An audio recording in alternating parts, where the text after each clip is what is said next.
So ప్రజలారా దయచేసి ఈ వీడియో రాష్ట్ర వ్యాప్తంగా షేర్ చేసే ప్రయత్నం చేయండి.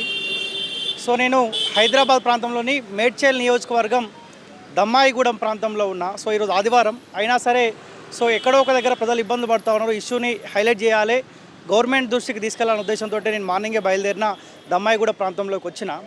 సో గతంలో 10 సంవత్సరాల కాలంలో కల్వకుట్ల కుటుంబాన్ని అడ్డంగా పెట్టుకొని, బీఆర్ఎస్ పార్టీ నేతలను అడ్డంగా పెట్టుకొని, అధికారాలని అడ్డంగా పెట్టుకొని పేద ప్రజల భూములు మొత్తం అన్యాక్రాంతం చేసిరు, కబ్జాలు చేసుకుంటూ వచ్చినారు. సో మన జరిగిన అసెంబ్లీ ఎలక్షన్లో కూడా ప్రజలు అనుకున్నారు, అరే మార్పు వస్తేనే మన భూములు మళ్ళీ రిటర్న్ మనకు వచ్చే అవకాశం ఉంటుందని చెప్పి చాలామంది అనుకున్నారు. మార్పులో అందరూ భాగస్వాములు అయితే మొన్న అసెంబ్లీ ఎలక్షన్లో ఆనాడు ఆప్షన్ కాంగ్రెస్ పార్టీ అయితే సో ఎందుకన్నా ఏమైంది నేను వాళ్ళ బాధితులు వచ్చినారు, నా దగ్గర డాక్యుమెంట్స్ తీసుకొని వచ్చారు. వాళ్ళతో నేను మాట్లాడతాను, నేను వాళ్ళ ఒపీనియన్ తీసుకుంటానా. నీ దగ్గర నేనేమంటా ఉన్నా వాళ్ళకేమి ఇబ్బంది పెట్టలేదు, వాళ్ళకి నేనేమి ఇబ్బంది పెట్టలేదు, వాళ్ళకి నేనేమి ఇబ్బంది పెట్టలేదు, నేను వాళ్ళకేమి ఇబ్బంది పెట్టలేదన్నా. అదే నేనేమంటా ఉన్నా, నీ వర్షన్ నీ దగ్గర డాక్యుమెంట్ నుంచి నీ వర్షన్ నువ్వు చెప్పన్నా. అవునన్నా, నా వర్షన్ నేను అదే చెప్తా ఉన్నా, నా వర్షన్ నేను చెప్పుకుంటా కదా. ఎందుకన్నా వాళ్ళు బాధితులు వచ్చినారు, మా దగ్గర కన్సల్ట్ అయినారు, వాళ్ళ ఒపీనియన్ నేను తీసుకుంటా. మీ ఒపీనియన్ ఏమైనా ఉంటే నువ్వు తీసుకుంటా, ఈయనే మాట్లాడతాను, కాదంటలే కదా. చలో కానీ ఓకే. సో ఇది పరిస్థితి. నేను ఇప్పుడే స్టార్ట్ చేయగానే సరే వాళ్ళు కట్టుకున్నారా 1 సెకండ్. సో అట్లీస్ట్ మాట్లాడే అవకాశం కూడా లేదు. మా భూమి అని చెప్పి వీళ్ళు వస్తున్న కొద్దీ వాళ్ళు ఇదే దౌర్జన్యం చేయడం, మీకేమి కావాలి, 40 లక్షలు కావాలా, 30 లక్షలు కావాలా అని బెదిరించే ప్రయత్నం చేస్తూ ఉన్నారంట. సో ఒకసారి కూడా నేను డాక్యుమెంట్స్ తర్వాత చూపించే ప్రయత్నం చేస్తా.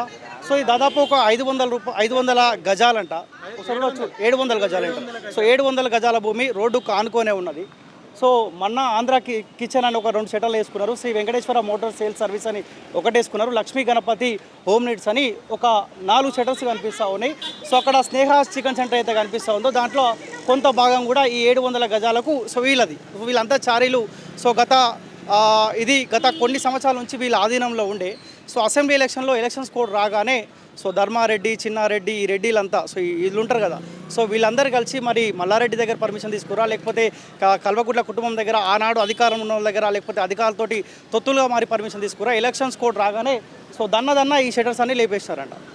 సో వీళ్ళు ఏమైనా మాట్లాడే ప్రయత్నం చేస్తే దౌర్జన్యం చేయడం, బెదిరించడం. అట్లీస్ట్ ఇప్పుడు మనం మాట్లాడుతూ ఉంటే కూడా సో ఇమీడియట్లీ వాళ్ళు కాల్ చేశారు, ఆ పర్సన్ వచ్చాడు, మీరు ఎట్లా మాట్లాడతారు, మా ప్లేస్తో ఎట్లా మాట్లాడతారు అంటే. సో మీరు క్లియర్గా చూడొచ్చు, గతంలో గవర్నమెంట్ దగ్గర సర్వే నెంబర్ 470 మీద వీళ్ళు డబుల్ బెడ్రూమ్కి పర్మిషన్ తీసుకున్నారంట.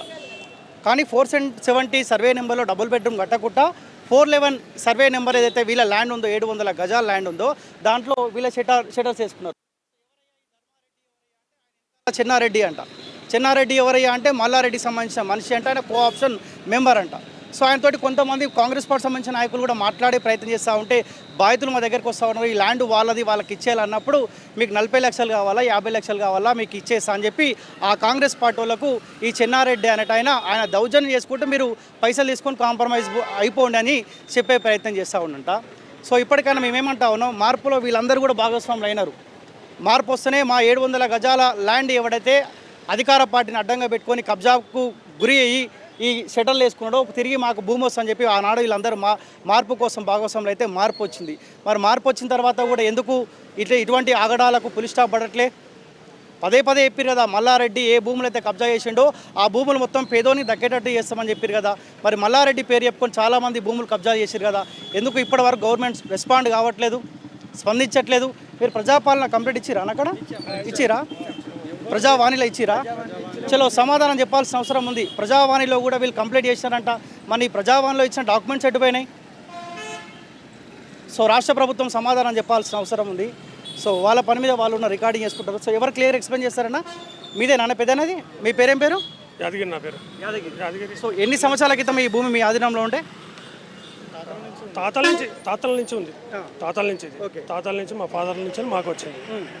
అయితే 411 సర్వే నెంబర్ ఇళ్ళ గురించి మేము పెట్టుకున్నాం. ఇది ల్యాండ్ మా దౌర్జన్యం చేసి మా పిల్లలు కట్టేటప్పటి నుంచి కూడా మేము వెంబడి పడ్డాం. వాళ్ళు వెంబడి అందులో పునాదులకు దిగి అందులో నిలబడ్డాం మేము. పొక్కలేసి నొక్కుతాం అది ఇది అని ఇష్టం వచ్చాడు దౌర్జన్యంతో మాట్లాడేది సార్. దౌర్జన్యం చేసి కట్టిరు అది. అట్లా చేసి ఇట్లా చేసారు. మాకు ఓటుకు విలువ ఇస్తలేరు వాళ్ళు. ఓట్ల కేసు వేసినాము, ఇంజక్షన్ ఆర్డర్ వచ్చింది, దాన్ని కూడా రెస్పాండ్ కావట్లేదు. దౌర్జన్యంతో మల్లారెడ్డి అంశ చూసుకొని చేస్తారు. ఇది కథ. ఇప్పుడు ఎన్ని గజాల భూమి ఇది మీది? అది 750 గజాలు. 700 గజాలు. పాస్బుక్ కూడా అన్ని మీ పేరు మీద ఉన్నాయి కదా? పేరు మీద ఉన్నాయి. పాస్బుక్ కూడా ఓపెన్ చేయనా? కొత్త ఒకటి తీసుకోవాలి. ఇదే పాస్బుక్ 4 సర్వే నెంబర్ 10 గుంటలు. సో యజమాని ఓకే. సో మండల రెవెన్యూ అధికారి నుంచి కూడా సిగ్నేచర్ కూడా ఉన్నది. సో ఏం జరిగిందన్న? ఎప్పుడు ఇది అంతా కన్స్ట్రక్షన్ స్టార్ట్ అయింది? ఇది ఎలక్షన్ కోడ్లో జరిగింది. ఆల్రెడీ మేము మున్సిపల్ కమిషనర్కి అందరికీ చెప్పాము, టీఎస్లో కూడా కంప్లైంట్ చేసినాం. ఎవ్వరు ఎటువంటి రెస్పాండ్ కాలేరు. దౌర్జన్యంగా కన్స్ట్రక్షన్ చేస్తారు. అది కూడా నైట్ కన్స్ట్రక్షన్ చేస్తారు. నైట్లో వచ్చి ఫొటోస్ కూడా తీసినాం, వీడియోస్ కూడా ఉన్నాయి. ఆల్రెడీ ఇట్లా మన మున్సిపల్ ఆఫీస్లో మేము డెమాలిషన్ కూడా పెట్టినాము. వాళ్ళకి ఎటువంటి పర్మిషన్ లేదు, ఏం లేదు. అట్లా మీరు కన్స్ట్రక్షన్ చేస్తారు అని అంటే లేదు, వాళ్ళవి కూడా మేము రికార్డ్ చేసినాము. వాళ్ళ వాయిస్ రికార్డ్ ఉంది, అది కూడా మేము మీకు ఇస్తాము క్లియర్గా. ఆల్రెడీ ఆయన డెమాలిషన్కి పెట్టిండు. వాయిస్ ఒక 10 days టైం ఇచ్చాడు. 10 days తర్వాత వాయిస్ మాట్లాడిన తర్వాత ఇద్దరు అండర్స్టాండింగ్ తర్వాత ఆ తర్వాత డెమాలిషన్ చేస్తాను. అది కూడా ఎక్స్టెండ్ 10 days అయిపోయింది, 20 days అయిపోయింది, అవ్వలేదు. మళ్ళీ మేము కలెక్టర్ దగ్గరికి వెళ్ళాం. కలెక్టర్ దగ్గరికి వెళ్తే కలెక్టర్తో మాట్లాడి అప్పుడు కలెక్టర్ ఇమ్మీడియట్లీ ఎవరైతే ఫస్ట్ మున్సిపల్ ఆఫీసర్ స్వామి నాయక్కి కాల్ చేసి వీళ్ళకి డెమాలిషన్ ఆర్డర్ వచ్చిందంట కదా, ఎక్కడ ఆ కాపీ అని ఇమ్మీడియట్లీ అక్కడనే అడిగి ఆయన వాట్సాప్ని సెండ్ చేసుకొని అక్కడ చూసుకొని నెక్స్ట్ డే ఇమ్మీడియట్లీ డెమాలిషన్కి పెట్టండి. ఆల్రెడీ వచ్చిండు. డెమాలిషన్ ఒక సైడ్లో కార్నర్లో ఇట్లా చేసిండు అంతే. అక్కడ ఇక్కడ కార్నర్లో చేయగానే మల్లారెడ్డి నుంచి ఫోన్లు వచ్చినాయి. వస్తే మల్లారెడ్డి ఇమ్మీడియట్లీ ఆపిచ్చేసి మళ్ళీ ఇంకా వీళ్ళు జస్ట్ 2 days బ్రేక్ ఇచ్చారు అంతే. అప్పుడే ఎలక్షన్ కోడ్ వచ్చింది. నైట్ ఇమ్మీడియట్లీ కట్టేసారు. మొత్తం ఎక్కడికక్కడ రెంట్కి ఇచ్చేసారు. నెక్స్ట్ డే నుంచే నైట్ విదిన్ 5-6 daysలో కథం కంప్లీట్ చేసేసారు బిల్డింగ్ని మొత్తం. ఇప్పుడు మీ దగ్గర డాక్యుమెంట్స్ ఉన్నాయి, పాస్బుక్ ఉంది కదా, మరి ఆనాడు కడుతుంటే మీరు అడ్డుకునే ప్రయత్నం ఏం చేయలేదు? మరి చేసిన దౌర్జన్యంగా నూకేస్తున్నారు మమ్మల్ని అంతే. ఇప్పుడు ఎలక్షన్ కోడ్ ఉన్నది కాబట్టి ఎవరు ఎటువంటిది మేము పిఎస్కి వెళ్ళి కంప్లైంట్ చేసినాం. వాళ్ళు కూడా ఏమన్నారంటే ఎలక్షన్ కోడ్ కాబట్టి ఇప్పుడు ఎవరు ఏం చేయనికి లేదు. యాక్చువల్గా ఏంటంటే ఇలా సెటెస్కో ఉంది. సెటెస్కో ఏమి ఇచ్చారంటే కన్స్ట్రక్షన్ చేయొద్దు, మీరు చేయొద్దు, ఎవరు వెళ్ళొద్దు దానికి అని చెప్పి మేము కూడా వెళ్ళలేదు. మేము కూడా వాళ్ళని అంటే నార్మల్గా మేము వెళ్ళి వద్దు కన్స్ట్రక్షన్ చేయొద్దు అన్నా కానీ మన దౌర్జన్యంగా ఇట్లా మమ్మల్ని నూకేస్తున్నారు. నూకేసి దౌర్జన్యంగా ఇష్టం వచ్చిన బూతులు తిట్టడం. ఒక్కరు కాదు, 100 మంది వస్తారు వాళ్ళు. అక్కడ చూడండి, వాళ్ళందరూ వచ్చి మొత్తం దౌర్జన్యం చేసి నూకేసి మమ్మల్ని ఇక్కడి నుంచి పంపించేస్తారు. మేము అట్లా కాదని చెప్పి మున్సిపల్లో కంప్లైంట్ చేస్తే మున్సిపల్లో ఏం జరిగిన ప్రతి ఇష్యూ వీళ్ళకి వస్తుంది. వాట్సాప్లో షేర్ చేస్తారు. అక్కడ ప్రతి దగ్గర రిజిస్ట్రేషన్ ఇన్ఫార్మర్స్ని పెట్టారు. రిజిస్ట్రేషన్ ఆఫీస్లో ఇన్ఫార్మర్స్ ఉన్నారు, మరి మున్సిపల్ ఆఫీస్లో ఇన్ఫార్మర్ ఉన్నారు, మళ్ళీ పిఎస్లో కూడా. మేము అక్కడికి పోయినా కానీ అక్కడ రానియకుండా ప్రతి దగ్గర పైసలు ఇచ్చి మేనేజ్ చేస్తున్నారు.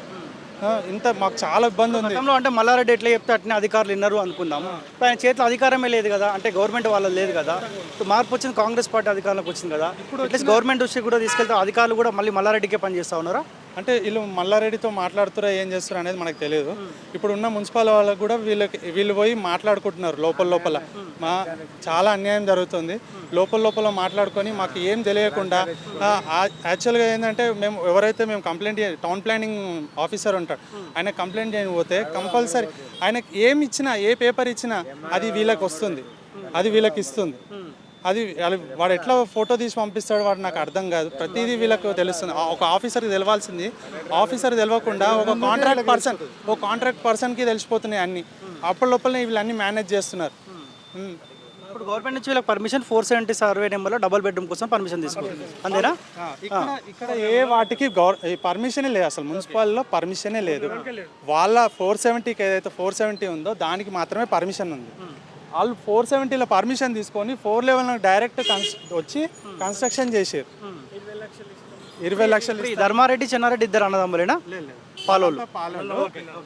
చెన్నారెడ్డి ఏంటంటే మెయిన్ సూత్రధారి, మెయిన్ కోఆప్షన్ మెంబర్. ఆయన అండ చూసుకొని ఈయనకు అండ మల్లారెడ్డి వాళ్ళ పెద్ద లీడర్స్ వాళ్ళు ఉన్నారు. ఎక్కడ పోయినా మేనేజ్ చేస్తూ ఉన్నారు పైసలతోటి. మనకి నేను ఏమంటున్నా అంటే మాకు న్యాయం చేయాలని మేము కోరుకుంటున్నాం. ఇప్పటికి మేము తిరిగని జాగలేదు, మేము పంపించిన పేపర్లు ప్రతి పేపర్ ఉంది మా దగ్గర. మాకు న్యాయం చేయాలని కోరుకుంటున్నాం. కనీసం ఈ గవర్నమెంట్ అన్నా మాకు న్యాయం చేయాలని మేము కోరుకుంటున్నాం.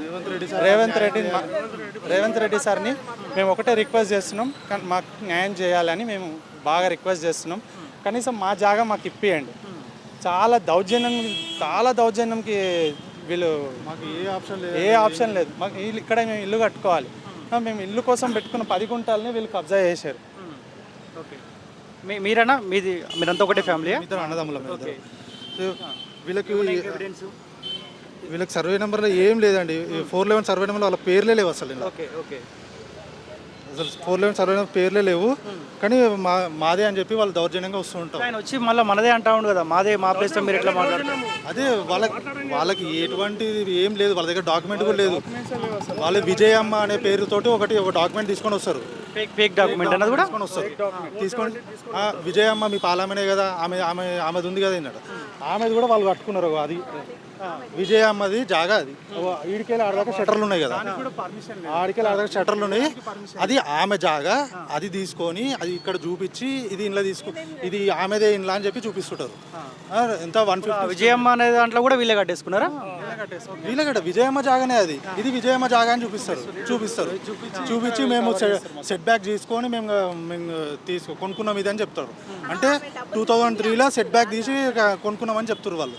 అంటే ఎక్కడ పోతుంది అసలు? ఇంత అన్యాయమా? ఇంత ఘోరంగా మాట్లాడుతారు వాళ్ళు అసలు. మాకు ఇంకేం ఎవిడెన్స్ ఉన్నాయి మీ దగ్గర? గవర్నమెంట్ నుంచి వచ్చిన ఎవిడెన్స్ ఇదంతా ఏందన్నా? ఈ పేపర్ ఆర్టికల్ ఇదంతా ఇంతకుముందు పేపర్కి ఇచ్చింది. ఇది town planning officer, third party daily wage అనమాట. ఆయన దగ్గర వర్క్ చేసే ఈడే మెయిన్ సూత్రధారి ఈయననే. ఓకే, ఈ ప్రతి పేపర్ ఫోటో తీసి వీళ్ళకి పంపిస్తాడు. పోస్ట్ మనం ఏదైతే పోస్టల్ నుంచి వస్తాయో ఆ కాపీ ఇమ్మీడియట్లీ ఓపెన్ చేసి, ఈ ఆఫీసర్కి తెలియదు, ఈ పర్సన్కి తెలుసు, ఫోటో తీసి ఇమ్మీడియట్లీ వీళ్ళకి పంపిస్తాడు. ఇమ్మీడియట్లీ మేము ఇప్పుడు ఏదైతే మేము కొత్త పాస్బుక్ మేము తీసుకోవాలనుకున్నామండి. యాక్చువల్గా ధరణిలో మేము తీసుకుందాం అనుకున్నాం. అక్కడ కూడా మనుషులను పెట్టారు, ధరణిలోకి ఎక్కనీయకుండా చేశారు మాది. అక్కడ కూడా ధరణిలో ఎవరి పేరు ఉంది? ధరణి వెబ్సైట్లో చేయనీయలేరు. అప్లికేషన్ పెట్టినాం కానీ కానివ్వలేదు. సైడ్ ఇప్పుడు మీదేనమ్మా. ఇప్పుడు ఆయన వచ్చి మా ప్లేస్ ఎట్లా మాట్లాడుతూ ఉంటాను. ఇప్పుడు నువ్వు వీడియో తీస్తున్నావు కదా, ఇప్పుడు నీకు కూడా తీసుకొని పోయిండు, నీకు కూడా వేయొద్దు చూపియొద్దు అని ఫోన్ అవ్వచ్చు వాళ్ళకు, ఎవరికైనా ఇస్తారు. అంత దౌర్జన్యం ఇది ల్యాండ్ మాదే సార్. నిజాయితీకి నమ్మినాము. ఆ దేవుడు మా దిక్కున్నాడు. వాళ్ళకు 100 మంది కాదు, వాళ్ళు కోట్ల మంది ఉంటారు. కోట్ల మంది ఉన్నా ఏం పరపడది. నా ల్యాండ్ దౌర్జన్యంగా కట్టుకురు. 25 సంవత్సరాల నుంచి కంటికి నిద్ర మనం మొత్తం నాశనం చేసారు. పైసలు అయితే మావి పెడుతున్నాము, కోట్లు లాయర్లు ఇవే. నా ఇంటికి కూడా వచ్చారు. కాంప్రమైజ్గా 60 లక్షలు ఇస్తాడు 10 సంవత్సరాల కింద. నేను అప్పుడు వద్దన్నా. ఎవరు వచ్చారు మీ ఇంటికి 60 లక్షలు ఇస్తాను? రవికిరణ్ వాళ్ళ తమ్ముడు నా ఇంటికి వచ్చారు. నేను ల్యాండ్ ఏమన్నా కోట్లు ఉంది ఇప్పుడు కోర్టు ఎటు చెప్తే నాకు వస్తే నేను తీసుకుంటా, నువ్వు వస్తే నువ్వు తీసుకో అన్న. అప్పటి వరకు గట్టకు అంటే నేను కట్టుకుంటా, నీకు సేఫ్టీ అయితే నీకు రెంట్ ఇస్తా, నాకు ఆ రెంట్ వద్దు ఏం వద్దన్న. దౌర్జన్యం కట్టుకో అన్న. మళ్ళీ అన్నాడు కోర్టు నుంచి వచ్చేది నేను కులగొట్టినా నేను ఇడ్చేస్తా అన్నాడు రవికిరణ్. ఇడ్చేస్తా, నీ ల్యాండ్ నీకు వదిలేసిపోతా. అప్పటివరకు నువ్వు తింటలేవు, నేను తింటలేవు. నేను నష్టపోయినట్టు నువ్వు ఎవరికి ఇచ్చి నష్టపోయినావు పైసలు. నేనైతే ఎవ్వరి దగ్గర తీసుకోలేదు. ఇది మా స్క్వైర్ ఉందని కట్టలేము మేము మా పెద్దలది నిషాని అని ఉంచుకున్నాము. మా బావది అక్కడ, మాది ఇక్కడ ఉండనని అక్కడ 1000 గజాలు, ఇక్కడ 700 స్క్వైర్ ఉందని. స్క్వైర్ కూడా అడిగినాం బుచ్చిరెడ్డిని, ఇస్తా అన్నాడు. కొంచెం ఇయ్యి వెనుకకి మేము ముందుకు ఇస్తాము అని అంటే సరే అన్నాడు. తవ్వలేదు వాళ్ళకి. ఆ తవ్వ గురించి మేము ఇస్తామని చెప్పిన సరే ఇస్తాడు. ఆ ముసలాడు పోయిండు. చంద్రారెడ్డి ఉండే ఆయన చేసిండు ఏం చేసి వచ్చిండు. ఆయన ఉన్నాడు ఇప్పుడు. మాకు న్యాయం ఏం చేయలే. మల్లారెడ్డి కలవలేదా మీ ఎమ్మెల్యే? ఆయన మల్లారెడ్డికి పోయినాము, అన్ని పోయినాము. మేము పోతే ఏం సార్ వేస్ట్. మేము పోయినా ఇంట్లోకి వచ్చే వరకే మస్తు నడుస్తుంది వాళ్ళ దౌర్జన్యము. మాది ఏం నడవది. ఇప్పుడు కూడా తీసుకో, మన్ను దుమ్ము పోసిపోతా. నాది తీసుకుంటే ఏం బాగుపడవు. నేను తిండి చేస్తుండొచ్చు, నువ్వు అనుభవిస్తుండొచ్చు, అనుభవించుకో. నా పిల్లలది నా అందరి కలకల మేము ఎంట్లో చేసినాం ఆ దేవుడు కొని తెలుసు. నేను గుళ్ళో కూడా అయితే ధర్మం తింటా సార్. ఇది నేను ఎందుకంటే నేను ఒక్కని సొమ్ము తినలే. ఇది నా జాగా, నా ల్యాండు. 25 ఏళ్ల నుంచి నన్ను టార్చర్ పెట్టడం అవసరమా? ఏ ప్రభుత్వం ఏం చేయలేదు, ఏ కేసీఆర్ ఎవరు ఇప్పుడు కూడా ఇలా చేసలేదు. ఇప్పుడు మీకు వీడియో తీసి ఆయన ఫోన్లో తీసిండు, ఎవరికి ఫోన్ వస్తుందో నువ్వు వేయొద్దు టీవీలో అని చెప్తారు. అట్లా ఉంటే మా జనమే వీళ్ళు వీళ్ళకు 1000 కోట్ల మంది ఉంటారు, మాకు ఎవరు లేడు. ఉన్నా నేనే, సచ్చినా నేనే, తిన్నా నేనే, సచ్చినా నేనే. తిను నా ఆస్తి తింటే ఏం బాగుపడ్డది? నా పాలమ్మతోటి నువ్వు పెట్టించుకున్నావు, అదేం బాగుపడ్డది? వాళ్ళు ఏం బాగుపడలేదు, నువ్వు కూడా ఏం బాగుపడలేవు. ఇది నిజానికి నా జాగా, నేను ఇవ్వాల. నేను కాదంటే నేను నాశనం అయిపోవాలి, నాది తీసుకున్న నాశనం అయిపోవాలి. కానీ ఆ దేవుణ్ణి కూడా కొనుక్కుంటారు, ఆ దేవుణ్ణి కూడా పూజిస్తారు. ఎందుకంటే దేవుడు కూడా ఇవాళ రేపు కోటీశ్వర్లనే వింటాడు కదా, దేవుడు ఏం చేస్తాడు పాపము? మనది అట్లుంది అంతే సార్. మీరంతా ఒకటే ఫ్యామిలీ అమ్మా? మీరు చూస్తారు కదా, మీ గతంలో మీ చేతిలో ఉండాలి ఈ ల్యాండ్ మొత్తం. మా మామయ్య సార్ ఇది. నా పెళ్ళి 45 సంవత్సరాలు, 45 సంవత్సరాల నుంచి ఎన్నడూ సుఖవాలి సార్, ఎన్నడూ సుఖవాలి. కేసులు కొట్లాటలు ఇవే మా బతుకులు అంతే. నాకు 3 కొడుకులు సార్, నా మరిదికి 1 కొడుకు. నా 3 కొడుకులకు సెటాలు వేసి ఏదైనా ఫర్నిచర్ మేము వడ్లలో చారీస్ మేము ఫర్నిచర్ పెట్టుకుందాం అనుకున్నాం. డబ్బులు లేవు మా దగ్గర, కూలి పని చేసుకుంటాం, డబ్బులు ఎక్కడ సార్? డబ్బులు లేక మేము మెల్లగా చేసుకుందాం అనుకున్నాము. దౌర్జన్యంతో వాళ్ళు కట్టుకున్నారు. నేను ఒకటి ఆపలేవన్నా కదా, ఈయన 9 సంవత్సరాలు, ఈయనకు 3 సార్లు హార్ట్ ఆపరేషన్ అయింది. నేను ల్యాండ్కు మేము మా బాబుని హాస్పిటల్ ఉన్నప్పుడు దౌర్జన్యం నడుస్తుండే. మేము ఏం చేస్తుంటే మాకున్నాడు ఒకడు, ఇక మేము అందరం పోతుంటే 3 సార్లు అయింది. అప్పుడు ఇక ఒకటి బుచ్చిరెడ్డి మీద కేసు గెలిచినాము. అప్పుడు ఆమె చచ్చిందట, పెళ్ళాం చచ్చితే ఓలేడేమో, మా ఫేవర్లో చదువు కాదు అంటారు. అప్పుడు కూడా కొట్లాడిపించిండు ఆ బుచ్చిరెడ్డి కూడా, ఆడేం బాగుపడ్డాడు. కానీ వేస్ట్ మమ్మల్ని నా కొడుకు నుంచి నేను ఈ తిప్పలు పడుకుంటా, ఈ కష్టాలు పడుకుంటా ఈ ల్యాండ్ ఉంటే ఇవాళ వీళ్ళు సెటర్లు వేసుకురు. వీళ్ళదే మరి నేను వీళ్ళదే కదా మేము వస్తున్నాం. అట్లా మీరేమంటారు? మీ ల్యాండ్ మీకు కావాలంటారు అంతేనా? మా ల్యాండ్ మాకు కావాలి సార్, మా ల్యాండ్. వాళ్ళు అన్నారు కోర్టు నుంచి వస్తే ఇచ్చేస్తాము, కోర్టు నుంచి వస్తే మీరు తీసుకొని మాకు అప్పుడు వరకు ఆపాలి కదా సార్, కట్టొద్దు కదా. నేను తింటలే, నేను తిని సావాలి, మీరు ఎందుకు తిని చేస్తారు? మా పైసా ఇప్పుడు నేనైతే కోట్లకే పెడుతున్నా కదా, లాయర్లకు కోట్లకే పెడుతున్నా కదా. నేను ఈ మిత్తులు కట్టి ఇది బాధ పడలేక అయిపోతుంది సార్, ఇంత దౌర్జన్యం. ఈ డబ్బు ఏం తెచ్చుకున్నారు? పెట్రోల్ డబ్బా మేము ఏం చేస్తాము? మాకు సాగు తప్ప ఇంకొకటి లేదు, మాకు సాగు తప్ప. మేము కష్టపడి పైకి వచ్చినాము, మా పెద్దలు సంపాదించిన నిషాని ఇది. మా పెద్దలు మా మీద ఉంటే వాళ్ళని ఏం చేస్తాడో దేవుడు తెలియదు. కానీ మాకు సాగు తప్ప ఆ సచ్చినా కానీ నేను రాసి పెట్టి చస్తా. ఒకవేళ నేను ఎందుకంటే నా పిల్లగాని దిక్కెళ్ళి బతుకుతున్నా, సస్తా అన్నాడే చేస్తాడు 10 ఏళ్ళ కింద. ఎందుకంటే నా పిల్లలు ఆగమైపోతారు, నేను కష్టం చేసుకొని నడుపుతా. నాకు ఎవడేం పెట్టేటోడు కాదు, నా కోట్లాస్తి తీసుకొని ఇవాళ అనుభవిస్తున్నావు. నా ఇంటికి వచ్చి నువ్వు కిరాయి తిందాం, నేను కిరాయి తిందాము, నేను వేసి ఇస్తాను, 50,000 రెంట్ ఇస్తాన్నారు, నీకు ఇస్తాను, నేను ఇస్తాను. ఆ మాటలు ఎక్కడ పోయినాయి? మాకు అంత ఇదా దౌర్జన్యమా? నా ఇంట్లోకి వస్తావు, నా ఇంట్లోకి వచ్చి కాంప్రమైజ్గా 60,000 ఇస్తా, 60 లక్షలు ఇస్తాను. 60 లక్షలు ఎందుకు ఇస్తాను? అప్పుడు నా జాగా అన్నప్పుడు నాకు ఇవ్వద్దు. మరి ఆనాడు ఇస్తాను, నువ్వు ఈనాడు ఎట్లా కట్టుకున్నావు? నేను పోనీ ఊర్లాలని మర్యాద ఇచ్చుకున్నా. ఇదివరకు మేము దౌర్జన్యం ఏం చేయలేము, మమ్మల్ని లంజలు బాడుకోవాలి అన్నీ అన్నారు. కానీ లాస్ట్కు నేను తిట్టినా కానీ ఇంత దౌర్జన్యం పనికి రాదు. దౌర్జన్యం ఇంకేమైనా చెప్తారా మీరు? తీసుకొని మాకు ఒకటే, రేవంత్ రెడ్డి గారు న్యాయం చేయాలి, జంగారెడ్డి గారు న్యాయం చేయాలి, సుధీర్ సార్ గారు న్యాయం చేయాలి. మాకేంటంటే ఇది ఒకటే, మేము దీనికోసమే మేము అనేది బతుకుతున్నాం అంతే. లేదంటే మేము పెట్రోల్ పోసుకొని ఇన్నే మొత్తం ఇంటి లాగులందరం చచ్చిపోతాం. మేము ఆల్రెడీ 20 years నుంచి కష్టపడుతున్నాం ఇట్లనే. సో కోర్టులు కేసులు అని చెప్పి వాళ్ళు వచ్చి కాంప్రమైజ్ అంటారు, 20 లక్షలు ఇస్తాం, 10 లక్షలు ఎందుకు ఇస్తారు? మాది లేనప్పుడు మాకు ఎందుకు ఇస్తారు పైసలు? ఇప్పుడు మాది కాదంటారు, మీ డాక్యుమెంట్స్ ఎక్కడ ఉన్నాయి అంటారు, మాకు పైసలు తీసుకొచ్చి ఎందుకు ఇస్తా అంటారు? పైసలు ఇవ్వద్దు. అట్లాంటప్పుడు కోర్టు నుంచి ఆర్డర్స్ ఏమైనా ఉంటే చూపించాలి. మేము కోర్టు నుంచి ఆర్డర్ చూపిస్తున్నాం, స్టేటస్ క్యూ ఉంది అని చెప్పి. సో మాకు ఒకటే అండి, రేవంత్ రెడ్డి ప్రభుత్వం మాకు న్యాయం చేయాలి. ఒకటి జంగారెడ్డి సార్ మాకు న్యాయం చేయాలి. మాకు ఒకటే, పోలీసు వాళ్ళని కూడా ఒకటే కోరుతున్నాం, మాకు న్యాయం చేయాలి. లేదంటే మేము పెట్రోల్ పోసుకొని దళవెట్టుకి చచ్చిపోతాం అందరం. నాకు ఆల్రెడీ హార్ట్ ఆపరేషన్ అయింది, హార్ట్ ఆపరేషన్ అయి 3 times అయింది. సో మేము ఇక్కడ ఆపరేషన్కి మాకు 20 లక్షలు ఖర్చు అయినాయి, నాకు హార్ట్ ఆపరేషన్ అయింది. సో మేము దీని మీదనే బతుకుతాం. మాకు ఒకటే, ఇప్పుడు మాకు అప్పులు ఉన్నాయండి, 20 లక్షలు అప్పులు ఉన్నాయి. ఇప్పుడు అప్పులు తీర్పకపోతే మేము అంతే సూసైడ్ చేసుకొని చచ్చిపోవాలి అంతే. అదొక్కటే ఆప్షన్ ఇక మాకు. అన్న మీరేమన్నా మాట్లాడతారా మీ వర్షన్? చలో రండి.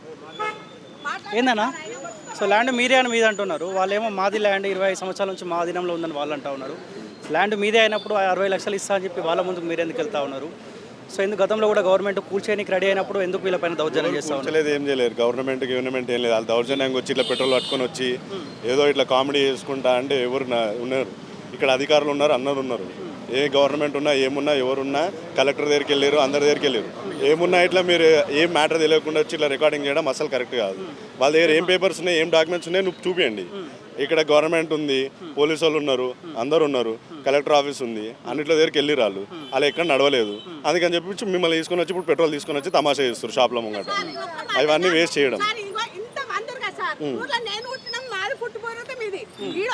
నేను వచ్చిందాను కానీ మరి న్యాయం నాకు చెప్తాను. ఎవడన్నా 10 తప్పులు నేనే చేసిన, వీడు ఒక్క తప్పు చేయలేదు. మంచి చెప్తారు. ఈ ఊర్లో నడిచినప్పుడు చలో వాళ్ళు ఏమంటారు అంటే 470 సర్వే నెంబర్లో డబుల్ బెడ్రూమ్ కానీ పర్మిషన్ తీసుకున్నారు, కానీ అక్కడ డబుల్ బెడ్రూమ్ కట్టుకోకుండా ఇవి వేసుకున్న షట్టర్లని వాళ్ళు అంటారు. Let me finish. సో ఇప్పుడు నువ్వు ఎక్కడి నుంచి వచ్చారు మీరు? నేను హైదరాబాద్. అదే ఇక్కడ దమ్మవాడ జనాలు లేరని చెప్పి మీరు వచ్చిరా? నేను ఏమంటా ఉన్నా మా పని ఇప్పుడు రేపు పొద్దుగాల ఆన్సర్ చెప్పండి. ఇప్పుడు ఆమె ఏమన్నది ఇక్కడ ఎవరు అందరు దౌర్జన్యం చేస్తారు అన్న వాళ్ళ కరెక్ట్ ఉంటే ఊర్లో ఒక్క మొగోడు లేడా? ఒక్కరు లేరా? గవర్నమెంట్ ఉంది, కలెక్టర్ ఆఫీసర్ ఉంది, అన్నీ ఉన్నాయి. సో వాళ్ళకి లేదు కాబట్టి ఎవరు వాళ్ళకి సపోర్ట్ చేయట్లేదు. వాళ్ళ దగ్గర పేపర్స్ లేవు. నువ్వు ఏ ధైర్యంతో వచ్చి నువ్వు ఎక్కడ రికార్డింగ్ ఎలా చేస్తున్నావు అది కూడా నాకు తెలియదు. When you have all papers and everything you go కోర్టులోకి రేపు పొద్దుగాల నేనేమంటున్నా, రేపు పొద్దుగాల మీ ల్యాండ్ ఇష్యూ ఏదైనా ఉండి నాకు రేపు పొద్దుగాల కాల్ చేసి మీ దగ్గరికి వస్తా. ఈ ఏరియా వాడు వచ్చి ఇక్కడ మాట్లాడాలని ఏం లేదన్న. వాళ్ళ బాధితులు మా దగ్గరికి మా ఆఫీస్కి వచ్చి కన్సల్ట్ అయినారు. రేపు పొద్దుగాల మీరు కాల్ చేసి నేను మీ దగ్గరికి వస్తాను. నేను అదొకటే క్వశ్చన్, ఇక్కడ రిపోర్టర్ లేరు ఎవరు లేరు అని చెప్పి నీ దగ్గరికి వచ్చారు. మీరు ఏం ప్రూఫ్లు ఉన్నాయని చెప్పి నువ్వు వచ్చి ఇక్కడ రికార్డింగ్ తీసుకున్నావు? ఇప్పుడు వాళ్ళు ఇచ్చేది కదా. ఇప్పుడు పాస్బుక్లో వాళ్ళ పేరు కనిపిస్తూ ఉన్నది, అవునా? ధరణిలో అంటే ఏదో కిరికిరి ఉంది అని చెప్పి అదేదో విజయమ్మ అనే స్టోరీ వాళ్ళు చెప్తా ఉన్నారు. సర్వే నెంబర్ ఇప్పుడు నేనేమంటా ఉన్నా, మీ దగ్గర ఉన్న డాక్యుమెంట్స్ అన్ని డాక్యుమెంట్స్ సబ్మిట్ చేసినా కాబట్టి మున్సిపల్ ఆఫీస్ పర్మిషన్ ఇచ్చింది, పర్మిషన్ ఉంది, అన్ని ఉన్నాయి. ఇంత పెద్ద కట్టాలంటే ఊరికే అవ్వదు కదా, అన్ని లీగల్గా పోతూనే అయిపోతాయి కదా. నాకు దగ్గర పర్మిషన్లు ఉన్నాయి, ల్యాండ్ పర్చేసి ఉన్నాయి, అన్ని ఉన్నాయి. వాళ్ళ రోడ్ మొత్తం ఆలేదంట. రోడ్ ఇప్పిస్తావా మరి నువ్వు? పేపర్ ఇప్పుడు ఎలక్షన్స్ కోడ్ లో మీరు ఇది కట్టిన మాట వాస్తవం కదా? ఎలక్షన్స్ కోడ్ లో కట్టలేదు. నేను అన్ని నీకు ప్రూఫ్లు కావాలంటే ప్రూఫ్లు కూడా ఇస్తాను. నేను ఎప్పుడు కట్టినా నేను వెయిట్ చేస్తాను, ఇంకొక అర్ధగంట వెయిట్ చేయండి. నువ్వు అంతేగాని వచ్చి రికార్డింగ్ చేసుకుంటే దారుణం చేసుకుంటే ఇప్పుడు నేను పర్మిషన్ చూపిస్తే పర్మిషన్ చూసి ఇమీడియట్లీ వెళ్ళిపోతారు. ఇక్కడ నుంచి తెలుసుకుంటా కదా. అక్కడ మున్సిపల్ ఆఫీస్ సబ్మిట్ చేసి మేము అడుగున్నాడా? మున్సిపల్ ఆఫీస్ అడగండి. మున్సిపల్ ఆఫీస్లో అడగాలి. మీద ఇట్లుంటుందా? పెట్రోల్ వచ్చి ఓని కాల పెడతారు, పెట్రోల్ తీసుకొచ్చి ఓర్ని కాల పెడతారు, పెట్రోల్ తీసుకొచ్చి. సరే మీ దగ్గర ఉన్న డాక్యుమెంట్ తీసుకొచ్చి పెట్రోల్ కాలబెట్టు మమ్మల్ని. మీరు గవర్నమెంట్ కు పోండి, మున్సిపల్ ఆఫీస్ ఉంది, ఆడికి పోయి ఆడ ఏమేమి కావాలో నువ్వు తీసుకోపోయి తీసుకొని పోయి రమ్మనికి వచ్చిన తీరి పోయి పెట్రోల్ తీసుకోవచ్చు పోయమని చెప్పి మళ్ళీ మీకు 100 మంది 10 మంది లేరు కాబట్టి మేము ఇది వాసుకొని తట్టుకోతాం. మేము చేస్తాము. మామూలు నమ్మనికి వచ్చిరా మీరు? మమ్మల్ని నమ్మనికి వచ్చిరా మీరు? మమ్మల్ని నమ్మనికి వచ్చిరా మీరు? అర్థం ఉంది కదా.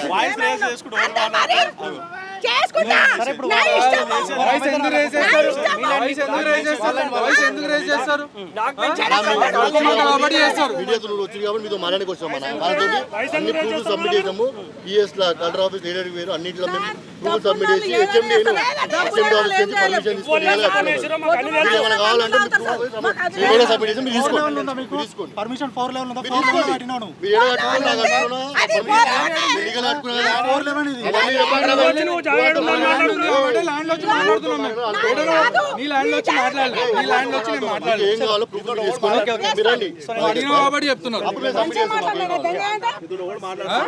అడిగినా కాబట్టి చెప్తున్నావు.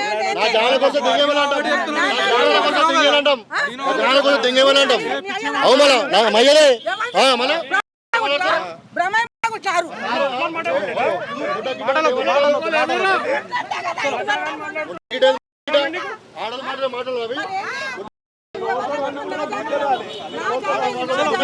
మీ వర్షం మీరు చెప్పారు కదా, మేము కూడా తెలుసుకుంటాం కదా.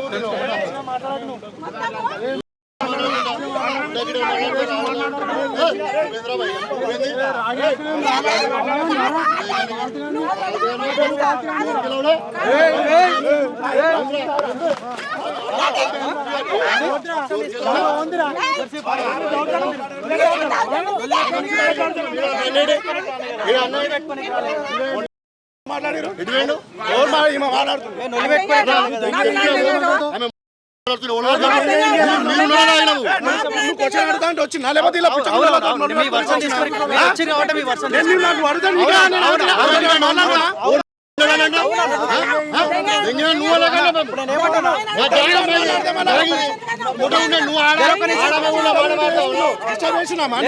అందుకే నేను మీరు వచ్చారు కాబట్టి మీ వర్షం తీసుకొని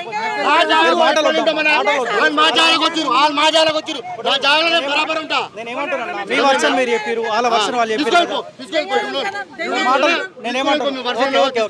మాటలు వద్దాం వినండి.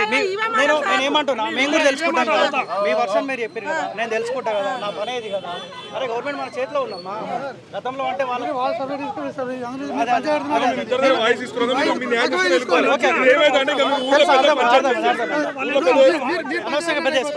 నేనేమంటున్నా, గతంలో అంటే మనకు పనులు కాలేదు, మన చేతిలో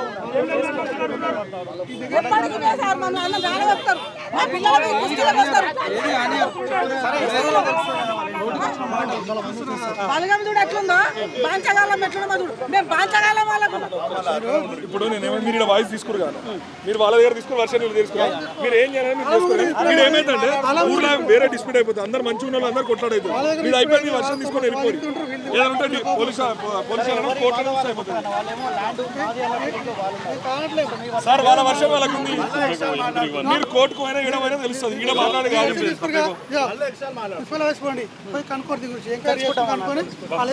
కమిషనర్ దగ్గర తీసుకోండి, కలెక్టర్ దగ్గర తీసుకోండి, అందరి దగ్గర తీసుకోండి, వాయిస్ తీసుకోండి, తెలుస్తుంది.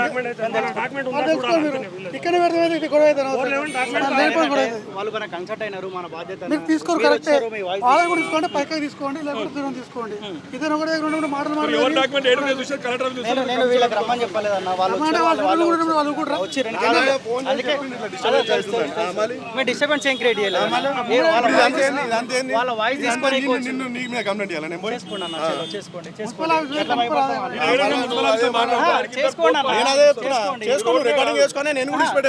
నేను అదే అన్న పిలిచి అడుగుతున్నా నేను అది కూడా మాట్లాడుతూ ఓడి పడతాడు. నేను ఏమంటున్నా, మీ దగ్గర